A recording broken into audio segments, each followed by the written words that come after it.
Hey guys, it's Jake here with eTrailer. Today we have a 2022 Ford F-250 and we're going to be taking a look at, and I'm going to show you how to install the Air Lift LoadLifter 7500 XL air helper springs.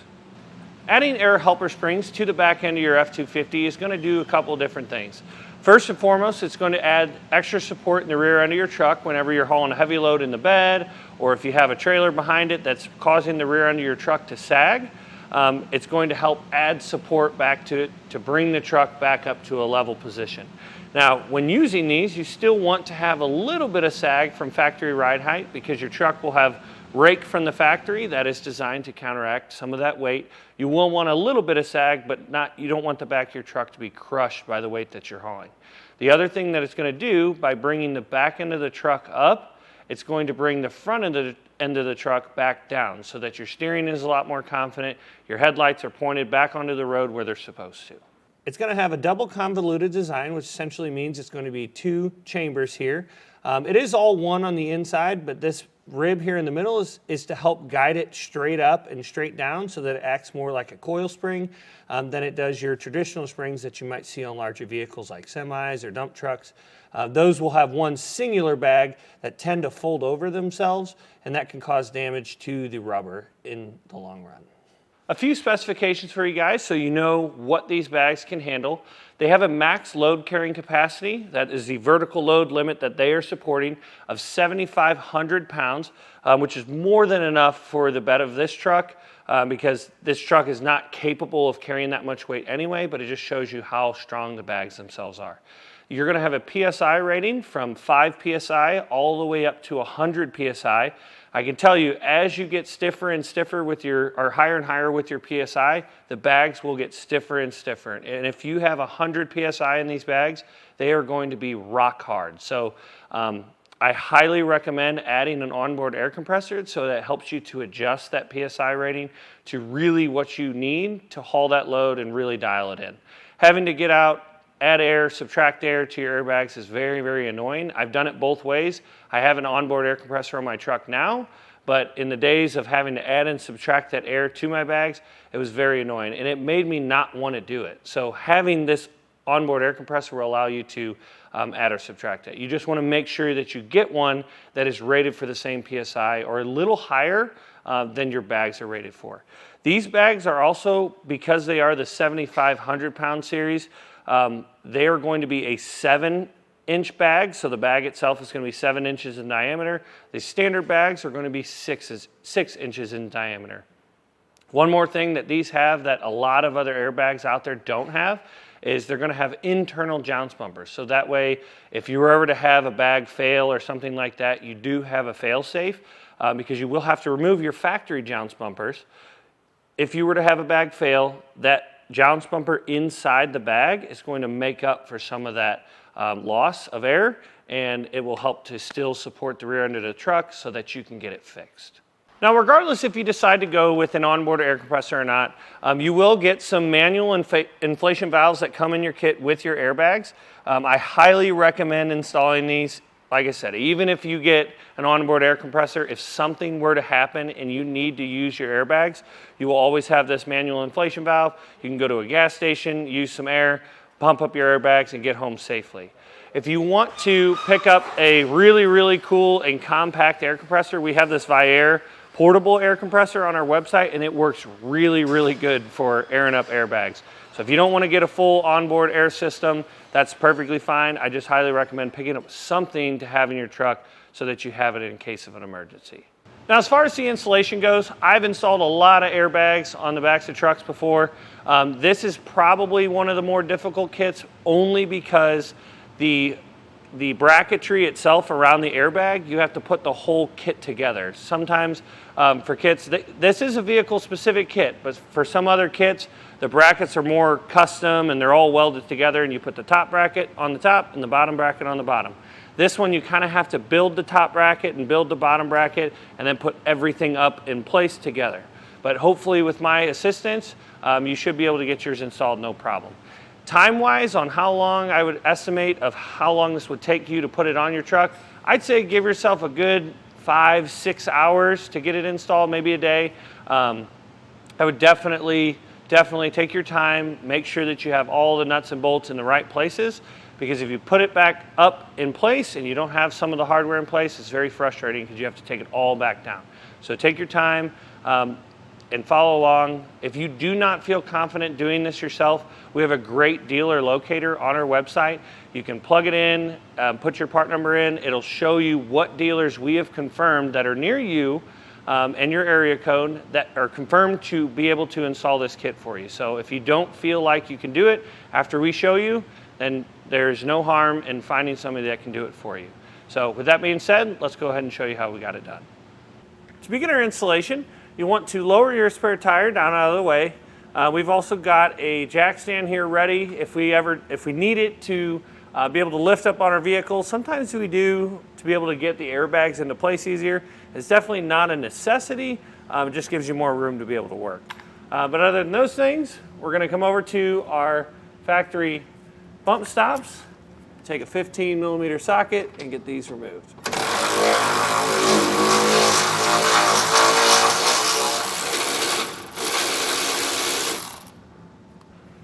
And we'll want to take a flathead screwdriver. You come up underneath this backside here. If you pry down, it'll unlatch this. Basically, they're just slid into place like this. So you just want to pop that loose, slide those out. Now we need to take our nut clips. We're going to slide them up. There's a little notch here that's designed for the bolt to go up into place. So we'll slide it up. And then you want to take your flathead screwdriver again and kind of push it over until we get it clipped into place. There we go, that's too far. And then what I do to line these up correctly is you take the bolt. We're going to have these button head Allen bolts that are eventually going to go in here in the next step. You just want to thread that up in there. And then I'm going to push it all the way to the edge to make sure that we're lined up with that opening. So that looks good there. We'll go ahead and take this back out. Do the same thing for the front one.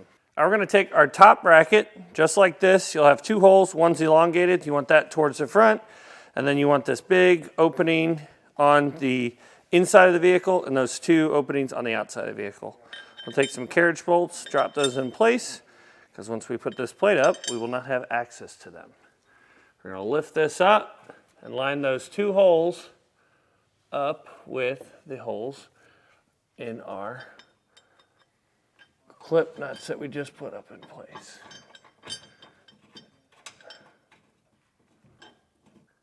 Now we're going to take a 6mm Allen head key and tighten these bolts up.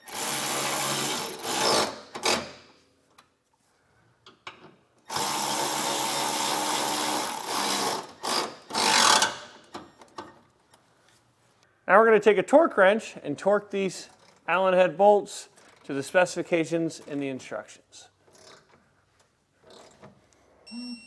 Now we need to start assembling our airbag. You'll take your airbag, you'll have two bolt fittings on here, and then you'll have the one air fitting. We'll take one of our plates, line it up. There are three openings there. Then you're going to take your valve, and you want to thread it on as tight as you can by hand, and then grab a 1/2-inch wrench. And I'll keep track of where this wrench is now. So what we'll want to do is we're going to spin it around once, and then a half. And that is all the tighter they want you to have it in order to seal that. Now, we'll take our top plate. And this orientation is very specific to the side of the vehicle it's on. We're working on the driver's side, so you want it to look just like this. So you'll have for you guys looking at this, you'll have the valve here on your left, then the small hole is just down from it, and then the biggest key factor is that these two holes are down at the bottom. Now one thing you'll want to be sure to do before we put our bolts here in the top is you want to kind of swing this bracket around and slide a carriage bolt up into this singular hole. Just like that. Then we can take our hardware. You want to take a flat washer, lock washer, and your bolt, and thread it in on top of the bag.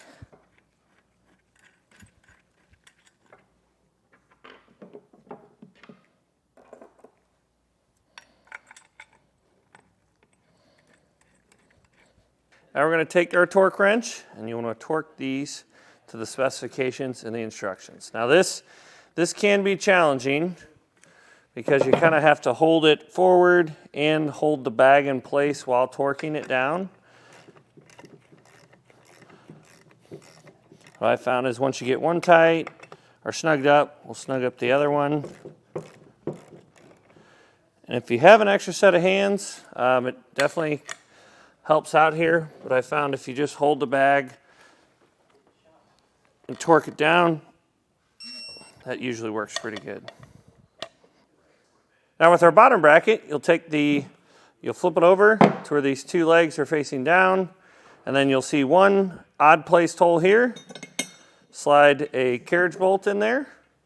We'll flip it over. Then we're going to take this shape here is designed to fit on top of your jounce bumper perch that is underneath our vehicle.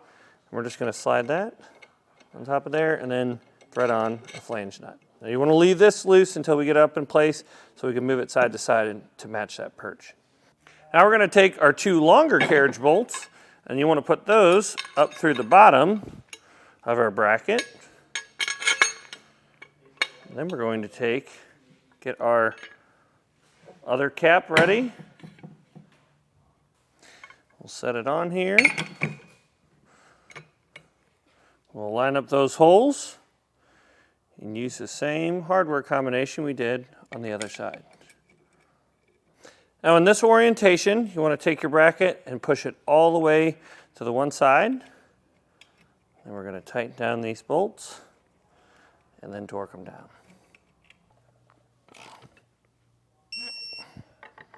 For this next step, we're going to have to use one of our three support brackets. The shortest of our brackets is going to be for a 4-inch axle. The next one up is going to be for a 3.5-inch diameter axle. And then the largest spacer is going to be for your tremor package. We do not have either of these. We measured our axle. It is a 3.5-inch diameter axle. So we'll use this spacer here. We're going to take another one of our carriage bolts, slide it into place, and then follow it up with a flange nut on the other side. Then you want to torque this bolt down according to the instructions. Now for this step, I've got a Schrader valve that we've got laying around here at the shop. You can use yours that come in your kit, or you can just take a small section of airline, like maybe an inch of it, and just tape off the end of it with electrical tape so that it holds the air. And we're going to push our airbag down to where it flattens out, and then stick it in the fitting down here at the bottom so that it holds a shorter profile so it's easier to get up into place. Now we're going to take this entire assembly, lift it up into place. Now this is the point in which we're probably going to have to lift up our vehicle a little bit to give ourselves a little bit more room. We're going to have to go in and around here and go through this opening in order to get it into place. Now we take our airbag, loop it up and around here. Be very careful with these lines. Get those all up over top without damaging any of them. There we go. And then we may need to get this to compress a little bit more. So we'll twist it.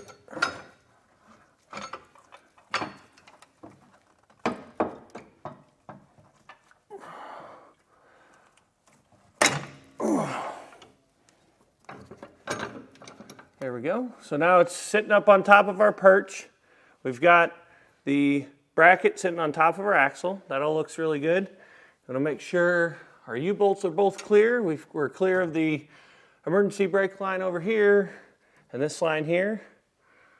So we can pull that fitting out of the top of our airbag, and we need to get these bolts lined up with these holes.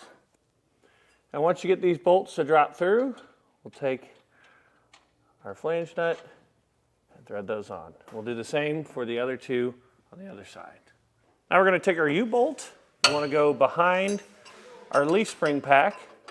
Now depending on if you have a sway bar or not, will depend on which of these holes you need to use, but use the highest available hole. We'll take a flat washer and then a nylon lock nut to secure it. We're going to leave this loose for now until we get our bottom hardware in here for a strap under our axle. Now we'll take our bottom bracket, slide it over top of our U-bolts. We're going to put a flat washer on and a nylon lock nut.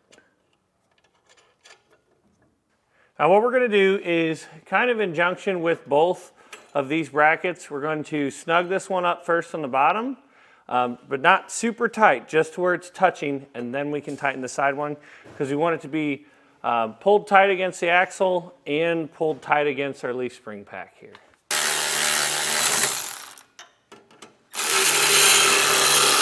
Now because of how long these bolts are, our socket is not long enough to be able to tighten them all the way, so we will use a 14mm wrench in order to snug it up the rest of the way. Now with this making contact with the bottom of our axle, we're going to come up to our U-bolt and snug up those nuts. And when tightening down the U-bolt, you want to put even pressure on both sides. Once we have that done, we know everything is snugged up here. We can come back to our lower bracket and tighten it up. And when we're running this stud in, you want to leave about 1.25 inches sticking out of our frame rail. Now we're going to take the driver's side top support bracket. You'll notice that it only has one hole. That is going to be, this is for the driver's side, and then the passenger side will have 3 holes. It'll have one on one side and 2 on another. We're going to take this, pivot it up into place, and watch your hoses and wiring. You want to pivot it behind this factory harness here, and then pull this wiring out. Slide that over our stud, and then our factory bracket will go back over the stud too. Just like that. Make sure this is lined up. We need to get this lined up with our bolt. Now what I ended up doing here in order to get this top bracket in place, because that stud was giving us a little trouble, I just ran the stud in further, and now I'm going to back it back out to that 1.25 inches. Now we'll take our factory harness, slide it over that stud, and then we're going to take our nut. You'll have one flange nut in your kit that's larger than the rest. We're going to take that and thread that on. I will take one of the large bolts that comes in your kit with a flat washer. You want to go through the outside of the frame rail, inside through that hole on our bracket, throw another flat washer on, follow it with a nylon lock nut.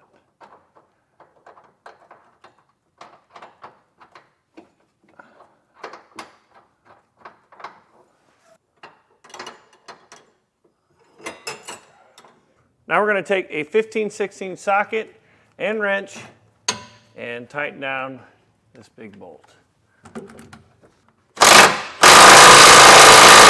Now we're going to take our last flange nut and throw it on top of this carriage bolt. Now we're going to come back and tighten and torque all of our hardware on the driver's side, and we'll repeat that entire process on the passenger. Now for our passenger side, the top bracket is actually a little bit easier because it just has 2 of those big bolts that pass through the frame. So you want to put your hardware on just like we did on the driver's side, and then tighten and torque those.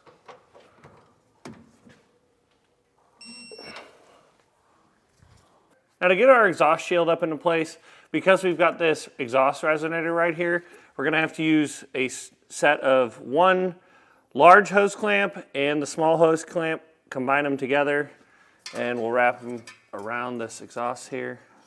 Then we can raise our exhaust shield up into place.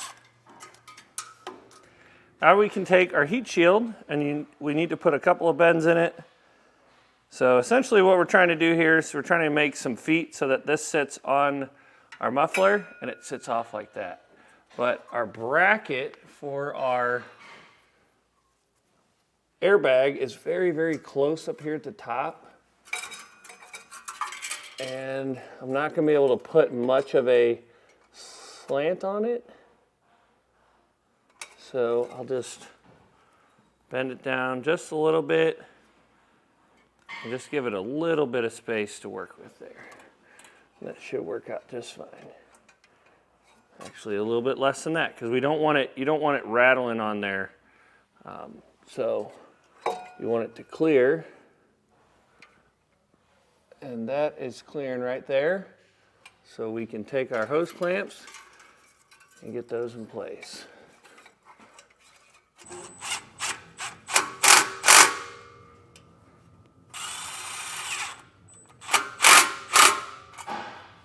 Now with our two hose clamps in place, you can kind of look around, and I see that it is not touching at the top, but I want to still put a little bit of a bend in it to make sure that it won't ever in the future. Now the next step in our process is going to be running our airlines. If you're not installing an onboard air compressor, you just want to take each of your airlines and run them from the top of the bag out to the back. I always recommend replacing the license plate bolts on the top with each one of your air fittings. You may have to drill it out just slightly in order to get them to fit through, but they always work out really, really clean there. That way you can add or subtract air very easily from those two ports. And all you have to do is just take it from the bag, make sure that you have a clean cut on the end of the hose, slide it into the bag, route it along with your factory wiring so that you know it's safe and out of the way. Now what we're going to do, because we are installing an air compressor, I'm going to go ahead and get that installed, run the airlines, and then come back and show you how we did it.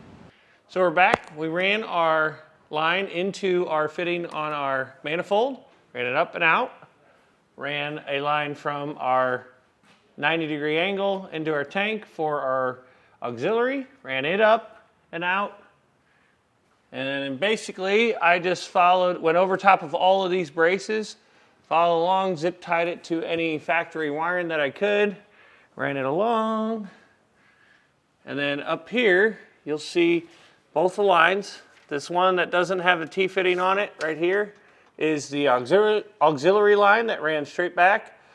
The other one going into our manifold goes into a T, comes out of the bottom of the T into the top of our airbag, then it goes back out of the T, and we ran it along here over to our passenger side, or our driver's side, where we ran it into another T, came out of the T, ran it to the top of the bag, and then came out of the T again, and ran it to the back where we've got two holes drilled by our license plate. So this one here is going to be our manual fill for our airbags, and then our auxiliary port for airing up accessories continued along here and did the same thing on the other side.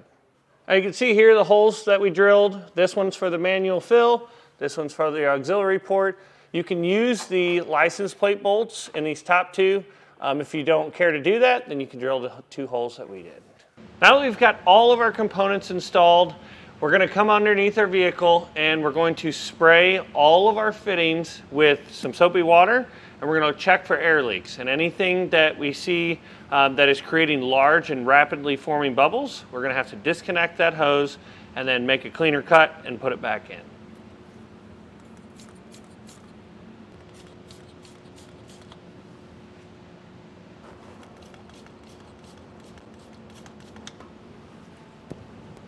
Well guys, hopefully this video helped you decide whether or not the Air Lift LoadLifter 7500 XL air helper springs are right for you in your 2022 Ford F-250.